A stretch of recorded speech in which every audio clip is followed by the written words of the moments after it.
And begin. Those legs come straight up over your hips. Drop your left leg out first, then two more. 1 and 2. Go ahead and let those legs relax.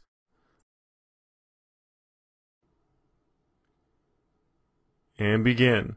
Crunch up and try to rotate those shoulders sideways. You want to try to get both those shoulders off the ground as best you can.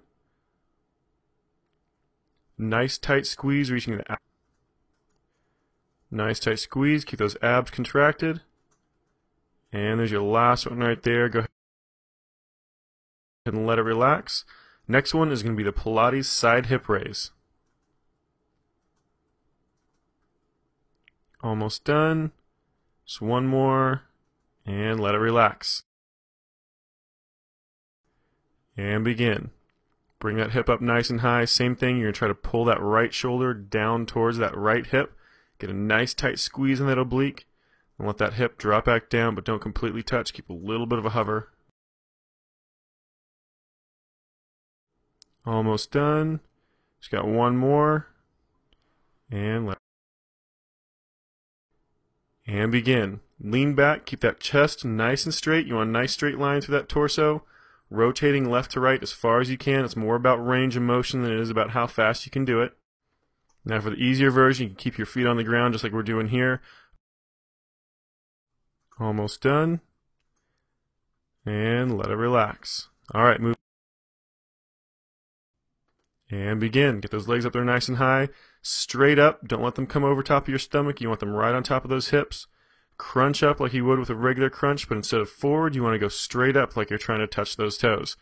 The higher you get up towards those toes, the more those abs are going to have to work. Almost done. Just one more. And let it relax. And begin. Go ahead and get up in that push-up position. Nice straight line from your shoulder all the way down to your ankle.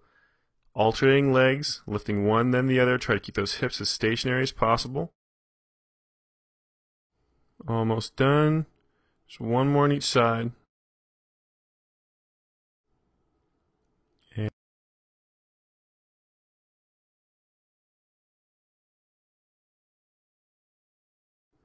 And begin. Bring those hips up nice and high off the ground.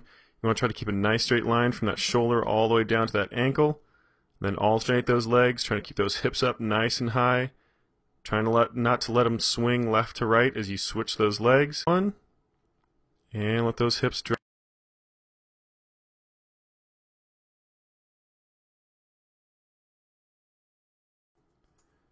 And begin. Those knees come up to that tabletop position. 90-degree on that knee, 90-degree on that hip. Make sure that knee is directly above that hip joint, doesn't come in any further over top of that stomach. Then nice and slow, alternate those legs. We're almost done, just a few more repetitions. And there's your last one right there. And go ahead and let it relax. And begin. Come up onto that tailbone. Tuck those knees in nice and close to your chest as you crunch forward. And then lean back, nice straight back as you kick those legs out away from you. Those hands back behind you are there for a little bit of support. If you want to make this exercise more difficult, 2 left. And let it relax.